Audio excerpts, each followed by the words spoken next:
अगर तुम सूरज की तरह चमकना चाहते हो तो पहले सूरज की तरह जलना सीखो।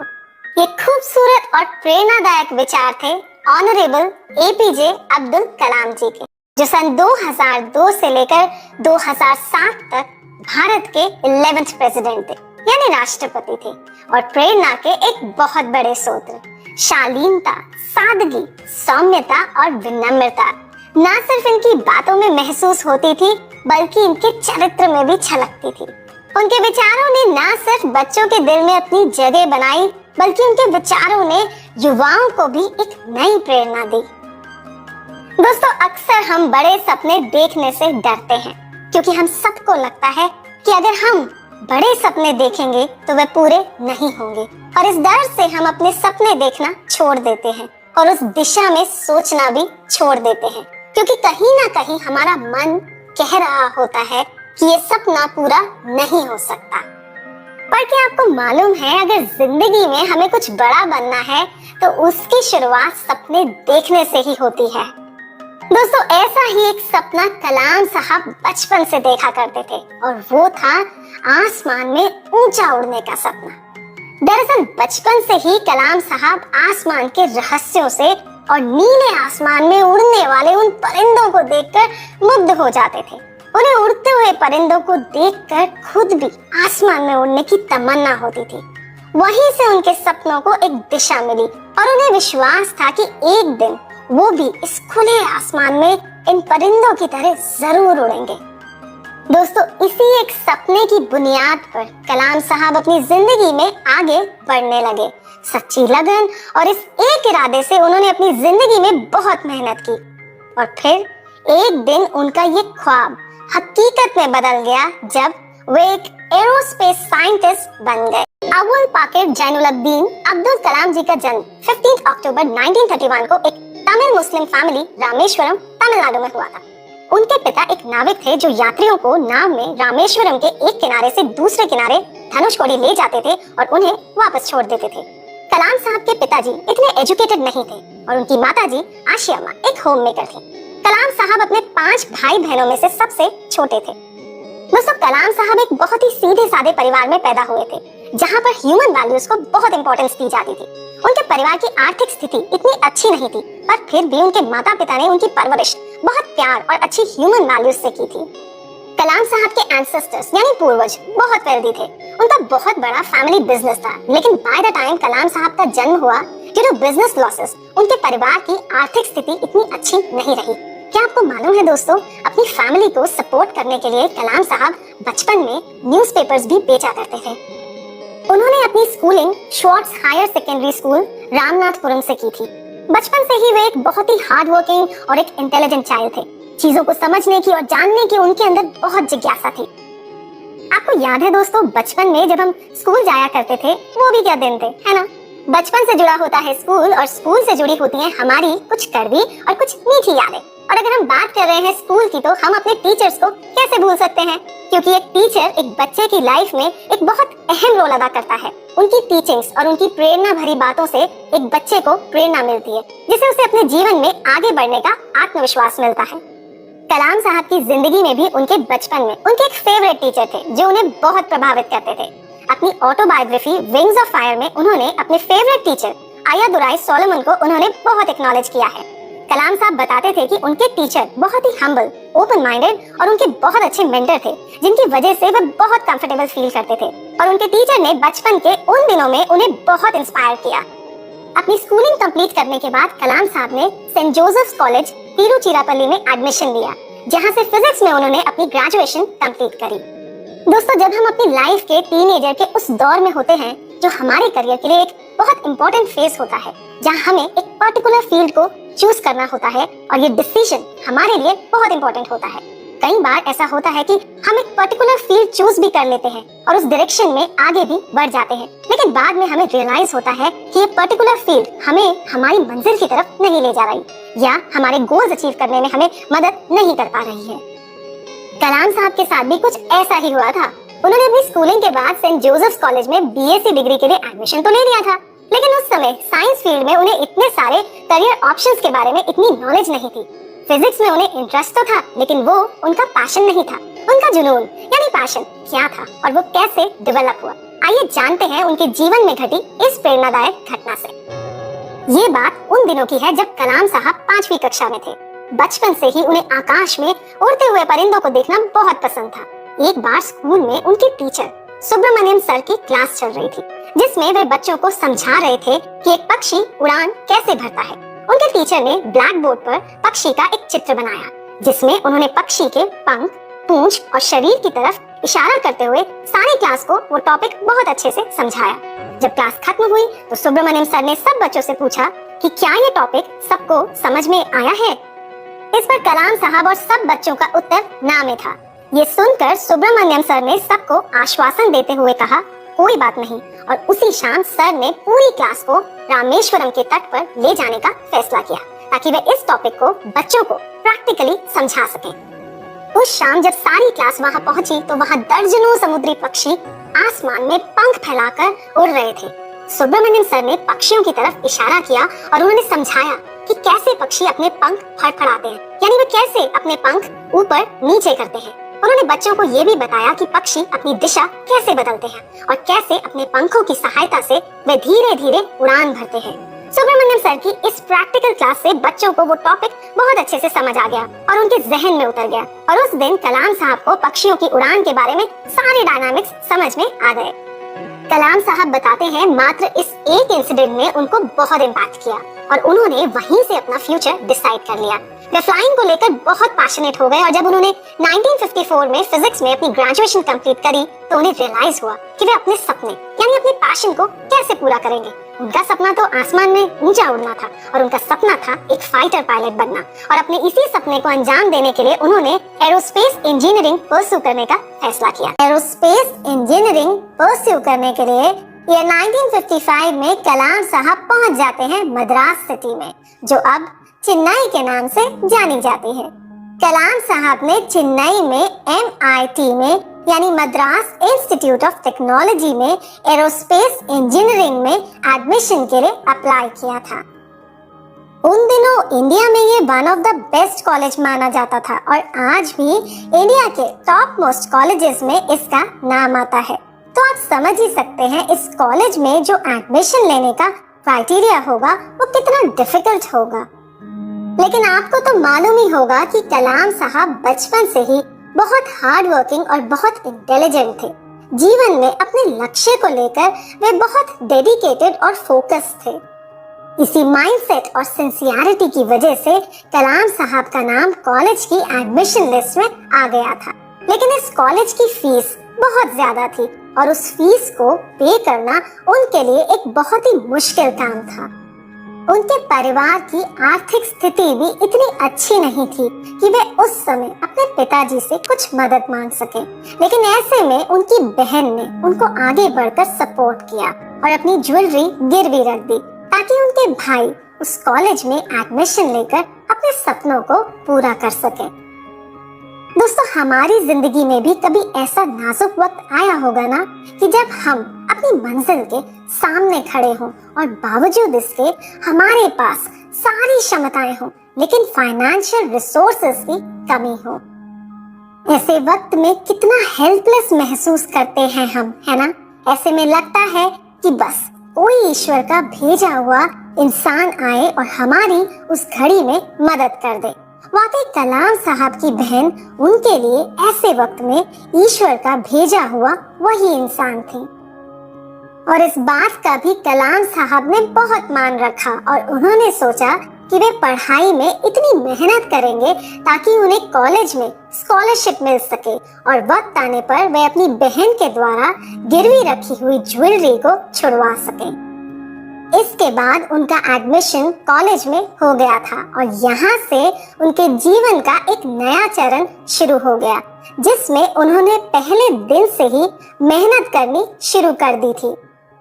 दोस्तों, कलाम साहब के कॉलेज में 2 हवाई जहाज के मॉडल्स थे जो स्टूडेंट्स के लिए डेमोन्स्ट्रेशन के तौर पर रखे हुए थे। कलाम साहब उन्हें देखकर इतने आकर्षित हो जाते थे कि वे घंटों उन्हें निहारते रहते थे और अक्सर कल्पना करते थे कि वे एक खुले आसमान में हवाई जहाज को उड़ा रहे हैं। दोस्तों, हम में से बहुत सारे लोग काम का प्रेशर नहीं सह पाते। हमें या तो गुस्सा आ जाता है या तो हम पैनिक हो जाते हैं और उस वजह से हम वो काम या तो अधूरा छोड़ देते हैं या फिर वो काम अच्छे से पूरा ही नहीं कर पाते। जब कलाम साहब अपने फाइनल ईयर में थे तो उन्हें और उनके 4 सहपाठियों को एक प्रोजेक्ट असाइन किया गया था, जिसमें एज अ टीम सभी स्टूडेंट्स की कुछ न कुछ जिम्मेदारी थी। कलाम साहब ने इस प्रोजेक्ट में एयरक्राफ्ट डिजाइनिंग का जिम्मा अपने कंधों पर लिया था। इसी दौरान कॉलेज के डायरेक्टर ने एक दिन उनकी प्रोग्रेस देखनी चाहिए, लेकिन उनकी प्रोग्रेस इतनी अच्छी नहीं थी और ये देखकर कॉलेज के डायरेक्टर कलाम साहब से बहुत नाराज हो गए थे। उस समय कलाम साहब ने कॉलेज के डायरेक्टर से कुछ दिनों की मोहलत और मांगी ताकि वे अपने प्रोजेक्ट को कंप्लीट कर सके, लेकिन कॉलेज के डायरेक्टर कलाम साहब की बात सुनने को राजी ही नहीं थे और उन्होंने कलाम साहब को सिर्फ 3 दिन का समय दिया और साथ में ये भी कहा कि अगर इन 3 दिनों में तुमने इस प्रोजेक्ट को कंप्लीट नहीं किया तो तुम्हारी स्कॉलरशिप कैंसिल कर दी जाएगी। जब कॉलेज के डायरेक्टर ने कलाम साहब से ये बात बोली थी तो उस दिन शुक्रवार की दोपहर थी और 3 दिन का समय मतलब उनको वो प्रोजेक्ट सोमवार की सुबह देना था। पहले तो कलाम साहब स्कॉलरशिप कैंसिल करने की बात से घबरा गए थे और ऊपर से उनको इन 3 दिनों में ये प्रोजेक्ट कंप्लीट करके देना था। उनकी स्कॉलरशिप रद्द ना कर दी जाए उसके लिए उन्होंने अपने आप को उस प्रोजेक्ट के प्रति पूरी तरह से समर्पित कर दिया था। उन 3 दिनों में ना तो उन्हें अपनी सुध बुध थी और ना ही अपने आसपास हो रही गतिविधियों की। उन 3 दिनों में उन्होंने ना तो अपना खाना ठीक से खाया और ना ही वे ठीक से सोए और रविवार की सुबह वे ऑलमोस्ट अपने प्रोजेक्ट को कंप्लीशन स्टेज पर ले आए थे। जब उनके कॉलेज डायरेक्टर को इस बात का पता चला तो वे कलाम साहब की लगन, मेहनत और उनके अंदर एक जिम्मेदारी के एहसास को देखकर बहुत खुश हुए और उन्होंने कलाम साहब को प्यार से गले लगा लिया था। अपना कॉलेज खत्म करने के बाद उन्होंने कुछ वक्त के लिए as a trainee Hindustan Aeronautical Limited Bangalore में ज्वाइन किया। एक नौकरी का कॉल था इंडियन एयरफोर्स से, जिसके लिए उन्हें एयरफोर्स पायलट के लिए इंटरव्यू देने जाना था देहरादून में, और दूसरा कॉल उन्हें आया था directorate of technical development and production यानी DTD&P ministry of defence Delhi से। कलाम साहब इन दोनों इंटरव्यू कॉल्स को लेकर बहुत एक्साइटेड थे और इन दोनों इंटरव्यूज को अटेंड करने के लिए वे रवाना हो जाते हैं दिल्ली के लिए, जहां वे DTD&P के लिए इंटरव्यू देने जाते हैं। उनके मुताबिक उनका ये इंटरव्यू बहुत अच्छा जाता है। इस इंटरव्यू के बाद वे अपना दूसरा इंटरव्यू देने पहुंच जाते हैं देहरादून में, जो कि इंडियन एयरफोर्स में फाइटर पायलट के लिए था। दोस्तों, हम सबको मालूम है कि एक एयरफोर्स पायलट बनना आसान काम नहीं है और यहाँ पर सिलेक्शन क्राइटेरिया और भी डिफिकल्ट होता है, चाहे वो एज हो, चाहे हमारी एजुकेशन हो, फिजिकल कंडीशंस हो या फिर स्मार्टनेस। कलाम साहब इस इंटरव्यू को अटेंड करने के लिए बहुत डिटरमिन्ड थे, लेकिन वे अंदर से थोड़े बेचैन भी थे। उस समय इस फाइटर पायलट की पोजीशन के लिए 25 और कैंडिडेट्स आए हुए थे, लेकिन वैकेंसीज थी सिर्फ 8 और कलाम साहब को 9वां स्थान मिला था, यानी वे उस पोजीशन को क्वालिफाई करने से सिर्फ 1 रैंक से चूक गए थे। दोस्तों, अगर हम अपनी मंजिल के इतने करीब हों और हमें वो हर काबिलियत हो और फिर भी हमें उस मंजिल को छुए बिना वापस जाना पड़े तो कैसा लगेगा हमें और कैसा महसूस करेंगे हम। टूट जाएंगे हम अंदर से और बिखर जाएगी हमारी दुनिया। ऐसा ही हाल कुछ कलाम साहब का हो रहा था उस समय। बहुत निराश हो गए थे वे जिंदगी के उस दौर में। वे स्वीकार नहीं कर पा रहे थे कि वे अपने सपनों और अपनी मंजिल के इतने करीब पहुंचकर कैसे चूक गए। इस गम से उभरने के लिए और सीने में उस भारीपन को लिए वे ट्रैकिंग करते करते ऋषिकेश पहुंच गए और वहां पहुंचने के बाद कलाम साहब की मुलाकात स्वामी शिवानंदा जी से हुई। कलाम साहब को स्वामी जी से मिलते ही एक असीम शांति का अनुभव हुआ और स्वामी जी ने कलाम साहब का मार्गदर्शन किया। इसके बाद कलाम साहब दिल्ली वापस आए और उन्होंने मिनिस्ट्री ऑफ डिफेंस में जिस नौकरी के लिए अप्लाई किया था उन्होंने उसके रिजल्ट्स के बारे में जानना चाहा और उनका selection as a senior scientific assistant Defence Research and Development Organisation यानी DRDO में हो गया था। आमतौर पर जब हमारी जिंदगी में फेलियर्स आते हैं तो हमें ऐसा लगता है कि हमारी जिंदगी अब खत्म हो चुकी है। हम अपने आप को बहुत छोटा महसूस करते हैं और कभी कभी तो हम पूरी दुनिया से अपने आप को कट ऑफ भी कर लेते हैं। ऐसे वक्त में जरूरी है कि कोई हमें उस अंधेरे से बाहर निकाले या कोई हमें आकर बस समझ ले कि हम कितने कठिन वक्त से गुजर रहे हैं। बहुत कम लोगों में ये गुण होता है जो मानते हैं कि असफलता यानी फेलियर्स हमें हमारी जिंदगी में कुछ अच्छा सिखाने आते हैं, हमें मजबूत और बेहतर बनाने आते हैं, जो हमें अपनी जिंदगी के उस वक्त में समझ नहीं आता। लेकिन जैसे जैसे हम अपनी जिंदगी की राह में उन असफलताओं को एक्सेप्ट करके आगे बढ़ते हैं तो हमें एहसास होता है कि हमें हमारी असफलताएं एक नई दिशा की तरफ ले जा रही हैं। ऐसा ही कुछ कलाम साहब की जिंदगी में हो रहा था। एक नई दिशा, एक नया अवसर उनका इंतजार कर रहा था, जिंदगी में आगे बढ़कर कुछ कर दिखाने का। 3 साल मिनिस्ट्री ऑफ डिफेंस में काम करने के बाद कलाम साहब की posting aeronautical development establishment ADE Bangalore में हो जाती है, जहां पर उन्हें एक प्रोजेक्ट असाइन किया गया था जिसमें उन्हें अपनी टीम के साथ एक हॉवरक्राफ्ट डिजाइन करना था। और ये काम इतना आसान नहीं था, लेकिन 1 साल के कड़े प्रयासों के बाद कलाम साहब और उनकी टीम ने हॉवरक्राफ्ट बना लिया, जिसका नाम रखा गया था नंदी। नंदी की सफलता के बाद कलाम साहब को Indian committee for space research से रॉकेट इंजीनियर की पोजीशन के लिए इंटरव्यू कॉल आता है, जिसको अटेंड करने वे मुंबई जाते हैं और वहां उनका सिलेक्शन हो जाता है। इंकोस्पार यानी Indian committee for space research में वे डॉक्टर विक्रम साराभाई की टीम में आ जाते हैं, जो एक जाने माने स्पेस साइंटिस्ट थे। ईयर 1963 में विक्रम साराभाई की टीम से कलाम साहब को साउंडिंग रॉकेट लॉन्चिंग टेक्निक्स की ट्रेनिंग के लिए सिलेक्ट किया गया, जिसके लिए कलाम साहब को 6 महीने के लिए national aeronautics and space administration यानी नासा US में जाना था, जो एविएशन फील्ड में एक सबसे बड़ी ऑर्गेनाइजेशन है।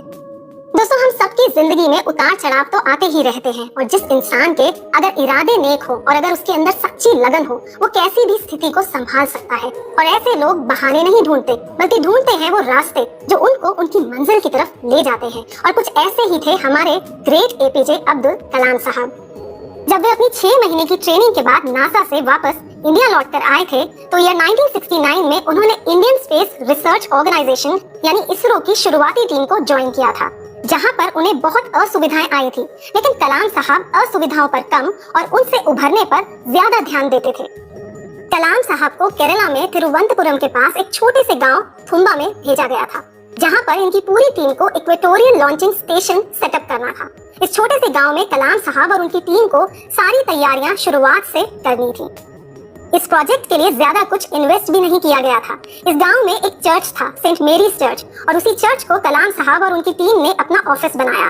समुद्र के किनारे उन्होंने रॉकेट का लॉन्च पैड बनाया, और वहां जो गौशाला थी उसको इन सब ने अपनी लैबोरेटरी बनाया, और चर्च के जो फादर थे उनके घर को उन्होंने वर्कशॉप में कन्वर्ट कर दिया। क्या आप विश्वास करेंगे दोस्तों, रॉकेट के पार्ट्स को चर्च से लॉन्च पैड तक ले जाने के लिए उनके पास कोई भी बड़ा साधन नहीं था। वे कभी साइकिल पर तो कभी बैलगाड़ी में रॉकेट के पार्ट्स को ले जाते थे, और अंत में इन सब की मेहनत रंग लाई, और ये 1963 में इन्होंने अपना पहला साउंडिंग रॉकेट लॉन्च किया।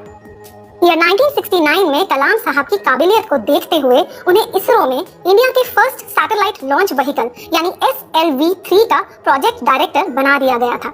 SLV-3 के साथ साथ उन्हें दूसरे project polar satellite launch vehicle यानी PSLV पर भी काम करना था। इन प्रोजेक्ट्स को रन करने के लिए कलाम साहब को फंड्स की जरूरत थी, और इतने फंड्स उनके पास अवेलेबल नहीं थे। जब उन्होंने गवर्नमेंट से इन प्रोजेक्ट्स के लिए फंड्स मांगे, तो गवर्नमेंट ने कलाम साहब को फंड्स देने से इनकार कर दिया।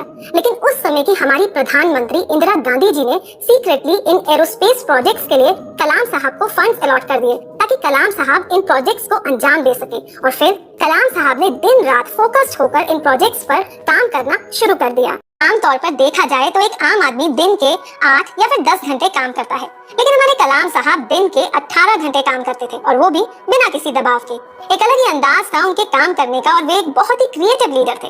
अपनी सकारात्मक सोच से वे हमेशा विश्वास रखते थे कि जीवन में सब कुछ संभव है। वे एक विजनरी थे, यानी दूरदर्शी थे, जो भारत को एक मजबूत और आत्मनिर्भर देश बनाना चाहते थे। अपनी वर्क लाइफ में इतने सारे काम और डेडलाइंस होने के बावजूद भी कलाम साहब उन्हें बड़े सब्र से हैंडल करते थे। एक शांति का भाव उनके चेहरे पर और उनके बोलने के लहजे में था, जो उनके आसपास के लोग महसूस कर सकते थे। दोस्तों, कलाम साहब को जिम्मा दिया गया था इंडिया का फर्स्ट सैटेलाइट व्हीकल लॉन्च करने का। वे अपने काम को लेकर बहुत डेडिकेटेड थे। ना तो वे किसी त्योहार पर छुट्टी लेते थे, और ना ही वे किसी पर्सनल रीजन से। जब कलाम साहब SLV-3 पर काम कर रहे थे, तो ईयर 1976 में उनके पिताजी की मृत्यु हो गई थी। उनके पिताजी, जो वाकई उनके लिए किसी फरिश्ते से कम नहीं थे। अगर बात करते हैं कलाम साहब के आचरण की और उनके ह्यूमन वैल्यूज की यानी मानवीय मूल्यों की, तो इसका काफी हद तक का श्रेय उनके पिताजी के द्वारा दिए गए प्यार और परवरिश हो जाता है। ईयर 1969 से लेकर ईयर 1979 तक कलाम साहब ने दिन रात SLV-3 पर 10 साल तक काम किया, ताकि वे इस प्रोजेक्ट को नतीजा दे पाएं। इसी दौरान उनकी माताजी की भी मृत्यु हो गई थी। उस समय वे जिंदगी के बड़े कठिन दौर से गुजर रहे थे, जहां पर उन्हें SLV-3 पर काम करने के लिए दिमागी तौर से दुरुस्त रहना था। लेकिन इन दोनों मौतों ने उन्हें अंदर तक बहुत गहरा दुख पहुंचाया था। लेकिन फिर भी कलाम साहब ने SLV-3 की बागडोर को बड़े अच्छे से संभाला। 10 अगस्त 1979 को SLV-3 की उड़ान का दिन तय किया गया। 23 मीटर लंबा 4 स्टेजेस का ये रॉकेट और 17 टन का वजन लिए शान से उड़ने के लिए रवाना किया गया। इस रॉकेट ने अपनी पहली स्टेज को बड़ी अदा से पार कर लिया था और वह दूसरी स्टेज में दाखिल हो चुका था। कलाम साहब और उनकी पूरी टीम मंत्रमुग्ध होकर बैठे थे। ऐसे लग रहा था उन सबके बरसों का ख्वाब पूरा होने वाला था, लेकिन अचानक से उन सबके ख्वाब में दरार आ गई और रॉकेट आउट ऑफ कंट्रोल हो गया, यानी नियंत्रण से बाहर हो गया और कुछ ही सेकंड्स के बाद ये उड़ान रुक गई। कलाम साहब और उनकी टीम का इतने सालों का सपना चौथी स्टेज बिना पार करे ही टूट गया और रॉकेट समुद्र में जाकर गिर गया। इस वाकया से कलाम साहब और उनकी पूरी टीम को एक गहरा सदमा पहुंचा। निराशा और गुस्से से भर गए थे कलाम साहब। दिमाग और शरीर सुन्न पड़ गया था उनका और पूरे माहौल में एक नाकामयाबी की तरंग उमड़ चुकी थी। किसी ने पूछा कि मिशन फेल होने की क्या वजह हो सकती है। कलाम साहब जवाब देना चाहते थे, लेकिन पिछले कई हफ्तों से लॉन्च की वजह से वे दिमागी और शारीरिक रूप से थक चुके थे। वे सीधा अपने कमरे में गए और अपने बिस्तर पर जाकर लेट गए। दोस्तों, इस प्रोजेक्ट से जुड़ा हर शख्स अपने अपने तरीके से इस प्रोजेक्ट की नाकामयाबियों की वजह जानकर शायद संतुष्ट हो गया था, लेकिन कलाम साहब को चैन नहीं आ रहा था। वे इस प्रोजेक्ट की नाकामयाबी से बहुत बेचैन हो गए थे। उस समय इसरो के चेयरमैन थे प्रोफेसर सतीश धवन। कलाम साहब ने प्रोफेसर धवन को एक मीटिंग में बताया कि इस प्रोजेक्ट के मिशन डायरेक्टर होने के नाते वे इस प्रोजेक्ट की नाकामयाबी की पूरी जिम्मेदारी अपने सर लेते हैं। दोस्तों, अगर बात करते हैं कॉर्पोरेट कल्चर की, तो वहाँ बड़ा एक कॉम्पिटिटिव सा माहौल होता है, जहाँ पर हर कोई अपनी पोजीशन सिक्योर करने में लगा होता है और अगर कोई बड़ा प्रोजेक्ट अनसक्सेसफुल हो जाए तो एक दूसरे को ब्लेम किया जाता है। लेकिन कलाम साहब एक बहुत ही ग्रेट लीडर थे, जो मानते थे कि एक लीडर को साहसी होना चाहिए और उसके अंदर इतनी क्षमता होनी चाहिए कि अगर असफलता मिले तो उस लीडर को अपनी गलतियां स्वीकार करने की हिम्मत होनी चाहिए। पूरा देश इस सैटेलाइट के लॉन्च होने का इंतजार कर रहा था। इस प्रोजेक्ट पर करोड़ों रुपए लगे थे और जब ये मिशन असफल हुआ तो मीडिया वालों ने भी इस मिशन की असफलता को लेकर तरह तरह के सवाल उठाए। ऐसे में कलाम साहब बहुत घबरा गए थे कि वे मीडिया के प्रश्नों का जवाब कैसे देंगे और जब प्रेस कॉन्फ्रेंस हुई तो प्रोफेसर सतीश धवन कलाम साहब को अपने साथ ले गए। वहाँ पर जब कलाम साहब से पूछा गया कि इस मिशन के फेल होने का क्या कारण है, इससे पहले कलाम साहब कुछ कहते, प्रोफेसर धवन ने पूरी मीडिया को जवाब दिया, मैं मानता हूँ कि हम असफल हो गए हैं, लेकिन मुझे अपनी टीम पर पूरा विश्वास है और अगले 1 साल में यही टीम दोबारा कामयाब होकर दिखाएगी। ये सुनते ही प्रेस कॉन्फ्रेंस में मौजूद टीम का हौसला और भी बढ़ गया। पूरी टीम की असफलता प्रोफेसर धवन ने अपने ऊपर ले ली थी। कलाम साहब ये सब देखकर हैरान हो जाते हैं। प्रोफेसर धवन ने कलाम साहब और उनकी टीम को एक नई ऊर्जा से भर दिया था। ये टीम फिर से पूरी लगन और जोश के साथ इस मिशन को सक्सेसफुल बनाने में लग गई और 10 महीने कैसे निकल गए मालूम ही नहीं चला। 17 जुलाई 1980 SLV-3 की उड़ान से 30 घंटे पहले अखबार में और मीडिया में SLV-3 को लेकर बहुत चर्चा हुई। बहुत से अखबारों में पिछले साल की नाकामयाबी का जिक्र किया गया था। 18 जुलाई 1980 की सुबह हिंदुस्तान का पहला सैटेलाइट लॉन्च व्हीकल, जिसका नाम था रोहिणी सैटेलाइट, उड़ा और इस बार कोई चूक नहीं हुई और कुछ ही पलों में रोहिणी सैटेलाइट अंतरिक्ष में था और ये मिशन सक्सेसफुल रहा। कलाम साहब के लिए ये पल उनकी जिंदगी का सबसे अहम पल था। वे बहुत खुश थे। हर तरफ एक उमंग की लहर थी। एक अरसे बाद हिंदुस्तान का ख्वाब पूरा हुआ और इतिहास का एक नया पन्ना खुला।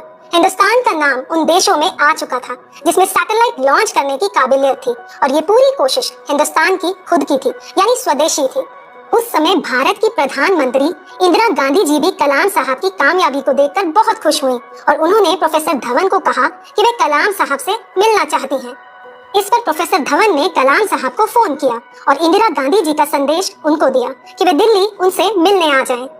कलाम साहब ने जब ये सुना तो वे थोड़ा चिंतित हो गए और उन्होंने प्रोफेसर धवन को बोला कि उनके पास तो प्राइम मिनिस्टर से मिलने के लिए एक अच्छा सूट भी नहीं है और ना ही अच्छे जूते हैं। ऐसी हालत में वे कैसे इंदिरा गांधी जी से मिलेंगे। इस पर प्रोफेसर धवन ने कलाम साहब को बोला, कलाम, तुमने जो सफलता का लिबास पहना है इसके अलावा कुछ भी नहीं चाहिए। दोस्तों, कैसी रहेगी। अगली सुबह कलाम साहब पहुंच जाते हैं दिल्ली प्राइम मिनिस्टर इंदिरा गांधी जी से मिलने पार्लियामेंट हाउस में, जहां पर उन्होंने साइंस और टेक्नोलॉजी पर एक मीटिंग रखी थी। कलाम साहब प्रोफेसर धवन के साथ इस मीटिंग को अटेंड करने जाते हैं। इस मीटिंग में और भी महत्वपूर्ण सदस्य थे। इंदिरा गांधी जी तो पहले ही कलाम साहब की कामयाबी से बहुत प्रभावित थी। उन्होंने इस मीटिंग में SLV-3 की सफलता की चर्चा की और कलाम साहब और उनकी पूरी टीम की बहुत सराहना की। ये 1981 में भारत सरकार ने कलाम साहब को राष्ट्र के प्रति उनकी सराहनीय उपलब्धियों के लिए उन्हें पद्म भूषण अवार्ड से सम्मानित किया। दोस्तों उस समय दूसरे देश जैसे चाइना, पाकिस्तान इत्यादि मिसाइल्स बना रहे थे और भारत को कलाम साहब जैसे बुद्धिमान और होनहार साइंटिस्ट की जरूरत थी जो हमारे देश की प्रगति में मदद कर सके। और जब इंदिरा गांधी जी उनसे मिली तो उन्होंने कलाम साहब को भारत के लिए मिसाइल्स बनाने को कहा। ये 1982 जून में कलाम साहब को DRDL यानी defence Research and development laboratory का डायरेक्टर बना दिया गया था। दोस्तों 1980 के दशक में कलाम साहब को उनकी रिसर्च और एजुकेशनल लीडरशिप के लिए भी उन्हें बहुत ख्याति और प्रतिष्ठा मिली। उस समय हमारे देश के डिफेंस मिनिस्टर थे श्री R वेंकटरमन और उन्होंने कलाम साहब को सलाह दी कि वे भारत के लिए एक मिसाइल प्रोग्राम बनाएं, जिसमें उन्होंने कलाम साहब को सभी मिसाइल्स पर एक साथ काम करने को कहा और उन्हें इस प्रोजेक्ट का चीफ एग्जीक्यूटिव बना दिया। इस मिसाइल प्रोग्राम का नाम रखा गया IGMDP यानी Integrated Guided Missile Development Programme. इसी प्रोग्राम के दौरान कलाम साहब ने बहुत सारी मिसाइल्स बनाई जिससे भारत का एक महत्वपूर्ण विकास हुआ। इस मिसाइल प्रोग्राम में बनाई जाने वाली हर मिसाइल हिंदुस्तान की आत्मनिर्भरता का सबूत था। कलाम साहब ने इस प्रोजेक्ट के अंदर 5 महत्वपूर्ण मिसाइल्स बनाई और वे थी पृथ्वी, अग्नि, आकाश, त्रिशूल और नाग। जब कलाम साहब ने इतनी सारी मिसाइल्स बनाई तो उन्हें मिसाइल मैन ऑफ इंडिया का नाम दिया गया। दोस्तों साइंस यानी विज्ञान एक ऐसा क्षेत्र है जहां आए दिन नए आविष्कार होते रहते हैं और एक आम आदमी इन आविष्कारों के बारे में या तो सिर्फ पढ़ता है या सुनता है, लेकिन एक साइंटिस्ट को ही मालूम होता है कि इस एक आविष्कार के पीछे वो कितनी बार नाकामयाब हुआ है और उसकी हर नाकामयाबी उसे सफलता के और करीब लाती है। विज्ञान के क्षेत्र में चाहे कितनी भी उन्नति हो जाए फिर भी हमें असफलताओं का सामना करना पड़ सकता है। कलाम साहब कभी चुनौतियों से डरते नहीं थे। जिंदगी ने उन्हें अगर सफलता का ताज पहनाया था तो उन्हें असफलताएं भी काफी मिली थी। इन असफलताओं से जुड़े जो अनुभव उन्हें मिले थे उन अनुभवों से उन्होंने बहुत कुछ सीखा और वे जिंदगी में और भी मजबूत होते चले गए। उस समय कलाम साहब को जब मिसाइल प्रोग्राम बनाने की जिम्मेदारी सौंपी गई तो कलाम साहब ने उसे बड़ी कुशलता से निभाया था। उस समय मिसाइल टेक्नोलॉजी का ज्ञान दुनिया के कुछ ही देशों के पास था। जब कलाम साहब इन मिसाइल्स को बना रहे थे तो दूसरे देश बड़े हैरान हो गए थे और वे जानने के लिए उत्सुक थे कि भारत इस क्षेत्र में कैसे काम कर रहा है और आगे कैसे बढ़ रहा है। ईयर 1988 में पृथ्वी मिसाइल को लॉन्च किया गया तो हिंदुस्तान के लिए ये एक बड़ा ऐतिहासिक मौका था। पृथ्वी मिसाइल सिर्फ एक सरफेस टू सरफेस मिसाइल नहीं थी बल्कि भविष्य में आने वाली कई सारी मिसाइल्स का आधार थी। इस मिसाइल के लॉन्च से आसपास के देश घबरा गए थे। पश्चिमी देश पहले तो इस लॉन्च से घबरा गए और फिर हैरान हो गए। साथ ही साथ इन देशों ने अपनी नाराजगी भी जताई और फिर पाबंदी लगा दी हिंदुस्तान पर कि हम बाहर के देशों से ऐसी कोई भी चीज ना खरीद सकें जो हमारे मिसाइल प्रोग्राम में काम आ सके। ईयर 1989 अप्रैल में मिसाइल अग्नि को लॉन्च करना था और इस प्रोजेक्ट पर 500 से ज्यादा साइंटिस्ट काम कर रहे थे। लॉन्च की सारी तैयारियां जोर शोर से चल रही थी और सुरक्षा के लिए ये फैसला लिया गया था कि आसपास के गांव खाली करवा दिए जाएं।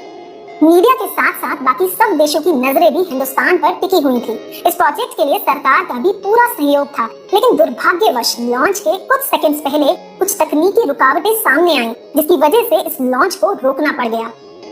मीडिया ने इस बात को हवा में बहुत उछाला और वे तरह तरह के व्यंग कसने लग गई।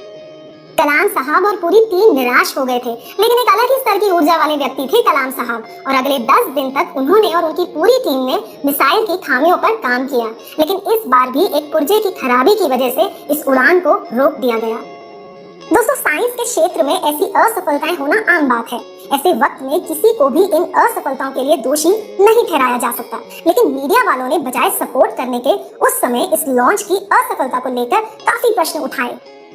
लेकिन कलाम साहब भी अपने वायदे के पक्के थे और एक बार फिर से ये टीम पूरे जोश में आ गई कि इस मिसाइल के लॉन्च में कोई भी रुकावट ना आए। 22 मई 1989 के दिन अग्नि को फिर से लॉन्च करने की तैयारी की गई। लॉन्च की तारीख की सुबह का सूरज एक नई दिशा का पैगाम लाया और इस बार ये लॉन्च सफल रहा। 5 साल की मेहनत के बाद इस टीम का ये सपना पूरा हुआ और कलाम साहब की जिंदगी का ये सबसे कीमती पल था।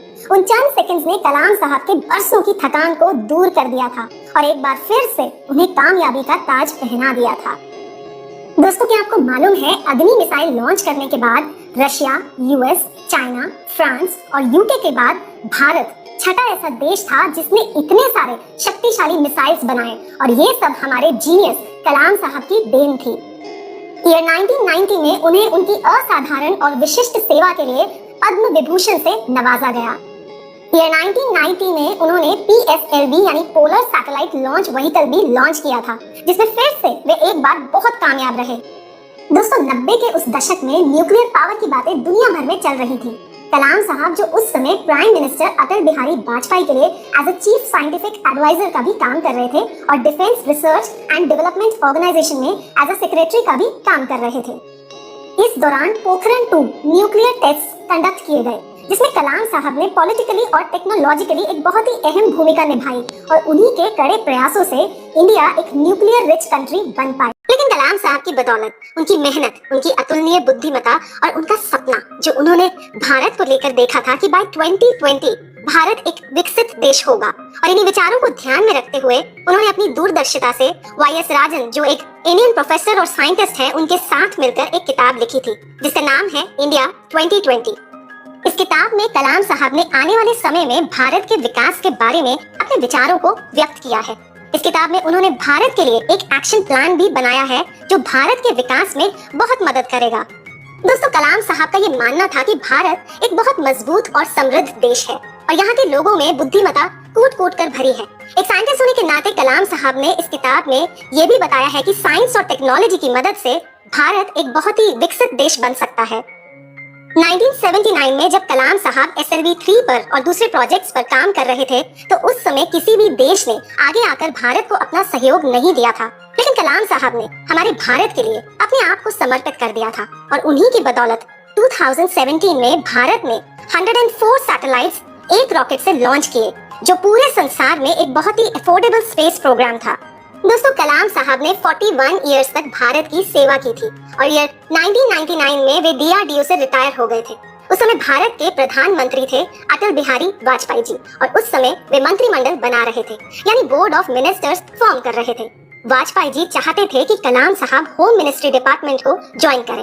उस समय कलाम साहब ने उनसे कुछ वक्त की मोहलत मांगी और फिर एक दिन बाद उन्होंने वाजपेयी जी को कॉल किया और बड़ी विनम्रता से उनका प्रस्ताव अस्वीकार कर दिया। दरअसल कलाम साहब उस समय भारत की युवा पीढ़ी पर अपना ध्यान देना चाहते थे और वे एक नई पीढ़ी बनाना चाहते थे और उस पीढ़ी का मार्गदर्शन भी करना चाहते थे ताकि इस पीढ़ी को एक बहुत सुंदर और सही दिशा मिले जो आने वाले समय में एक बहुत ही मजबूत और उज्जवल भारत की रचना कर सके। इसीलिए वे हजारों युवाओं का मार्गदर्शन करने के लिए टीचिंग के प्रोफेशन में चले गए और उन्होंने बहुत सारे कॉलेजेस में एज अ विजिटिंग प्रोफेसर बनकर युवा पीढ़ी का मार्गदर्शन करना शुरू किया। इनमें से कुछ मुख्य कॉलेजेस थे इंडियन इंस्टीट्यूट ऑफ मैनेजमेंट यानी IIM Shillong, IIM Ahmedabad, IIM Indore, Indian institute of science Bangalore और अन्नामलाई यूनिवर्सिटी। इन सभी इंस्टीट्यूट्स में कलाम साहब ने बच्चों को एरोस्पेस इंजीनियरिंग के विषय में उनका मार्गदर्शन करना शुरू किया। इसके अलावा पूरे भारत में उन्होंने बहुत सारे एकेडमिक एंड रिसर्च इंस्टीट्यूट्स में विजिट करना शुरू किया। दोस्तों रिटायरमेंट के बाद अक्सर लोगों की ये तमन्ना होती है कि वे अब अपनी जिंदगी में आराम करेंगे और बहुत लोगों की ख्वाहिश होती है कि वे विश्व भ्रमण पर जाएंगे या अब अपने जीवन में खुद पर फोकस करेंगे।